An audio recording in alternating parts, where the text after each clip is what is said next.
Ukraine's largest neighbor on its western border is Poland, a NATO and European Union member that has had its own long and violent history with Russia.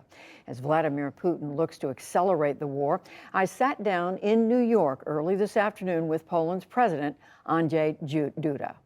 President Duda, thank you very much for talking with us. Let's start with Ukraine. You've just listened to President Biden's remarks at the United Nations, where he said what President Putin has done in taking over territory that doesn't belong to him, and now with this overt threat of nuclear weaponry, that it should make our blood run cold. Is that how you take what's going on? Russia is in a difficult situation. Russia has demonstrated its weakness. What Russia has been doing so far in Ukraine, the aggression and all the outrageous dimensions of the war which Russia demonstrated in Ukraine, as a matter of fact, have turned out to be a failure of Russia. Russia tries to change its tactics at the same time it tries to threaten the world with nuclear weapons. How does the statement from President Putin that he is going to mobilize up to hundreds of thousands more troops to fight this war, that he's in this for the long haul, how does that change the war right now? Proszę pamiętać, że Please bear in mind that at the beginning, before the war happened, the experts were saying it would be enough for Russia to conquer the whole of Ukraine within 72 hours. However, they failed to seize the whole of Ukraine. You can see an attempt to save face, and this mobilization, this partial mobilization, which was announced in Russia, well, it causes a horror among his society because thousands of Russian soldiers have already died in Ukraine. There will be further thousands following. This is going to be the policy of the Russian authorities right now, so we can see a weakness of Russia in this respect. So are you saying, you keep referring to Russian weakness, are you saying that the rest of the world should not take his threat seriously when he says we're prepared to use all means necessary, and clearly they have an enormous nuclear arsenal? po pierwsze, First of all, nobody attacked Russia. Nobody attacked Russia. The Russian aggression in Ukraine is a totally unprovoked aggression. Number two, they've committed murders there, and they know that today they are threatened by criminal accountability. Therefore, the Russian authorities and Vladimir Putin started to threaten. What can they threaten with? The only thing they can threaten with is nuclear weapons. If this Ukraine, which is defending itself, which has no nuclear weapons, if this Ukraine is attacked by nuclear weapons, even to the smallest degree, even if they were the so-called tactical nuclear weapons used, the most modern ones, the smallest ones, that would break the world taboo. And Russia would find itself on the margins of any sensible political debate whatsoever. The whole world would turn its back on Russia. Even those countries which today support Russia silently or openly, even those countries will find themselves in a dramatic position, and they will have to say that Russia will have violated all the principles. So what should Ukraine and the West do right now? You are describing Russia as backed into a corner, making threats out of weakness. What should Ukraine and the West do? Provide more weapons to Ukraine? What needs to happen now? Where do you see this going?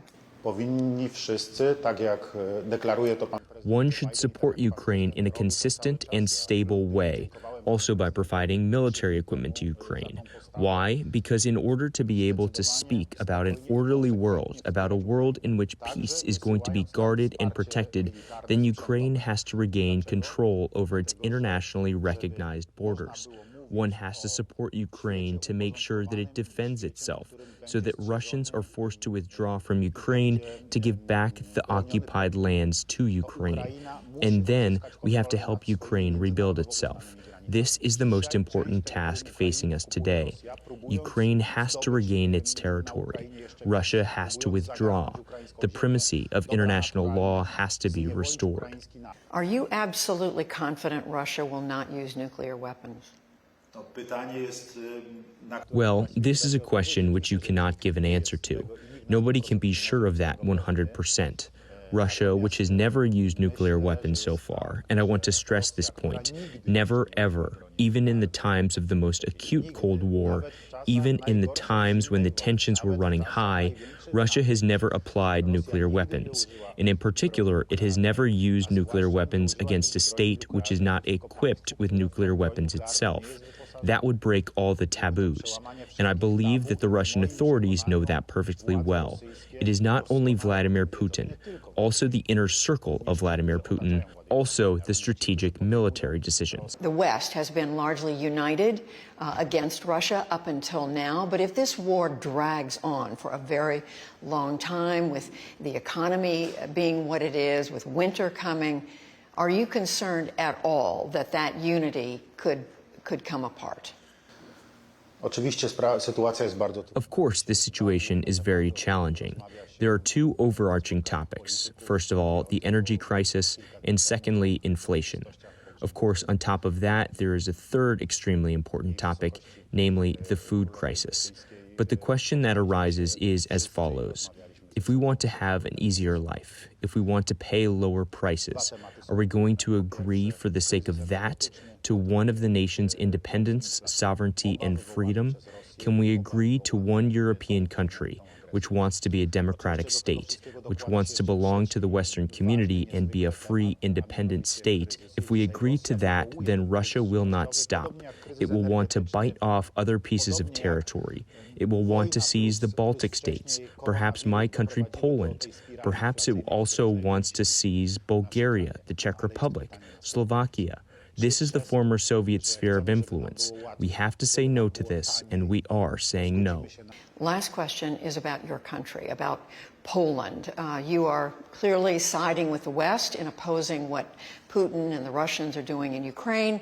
At the same time, your country has taken what is seen in the United States by the U.S. Biden administration as some extreme positions. There was a challenge to independent television network. There are questions about the independence of your judiciary. Your country's policy toward abortion is a very extreme, there are extreme limits on abortion in Poland. So my question is, as the United States looks at your government and the positions you've taken, the question is raised, is this a country that's moving in an authoritarian direction or in the direction of democracy? What's your answer? First, let's start with the following. Poland is a sovereign, independent, and free state. The program which is being implemented in Poland, including the political program, is the program which voters wanted to have. These are purely democratic principles. This is how it functions in Poland today. I'm listening to my voters, and hence I'm making decisions which I believe meet their expectations. They are just decisions and correct ones in their perspective. I believe the President of the Republic of Poland has got this authority in our country and has constitutional powers. The President has instruments to stop any given amendment. Everybody knew who I am and what my convictions are when I was running for president. I was not hiding anything. My mandate is the mandate which I won democratically, and there haven't ever been any doubts about that in Poland. And I'm implementing the mandate today with full responsibility. We are going to leave it there. President Duda, we thank you very much for talking with us. Dziękuję bardzo. Thank you very much.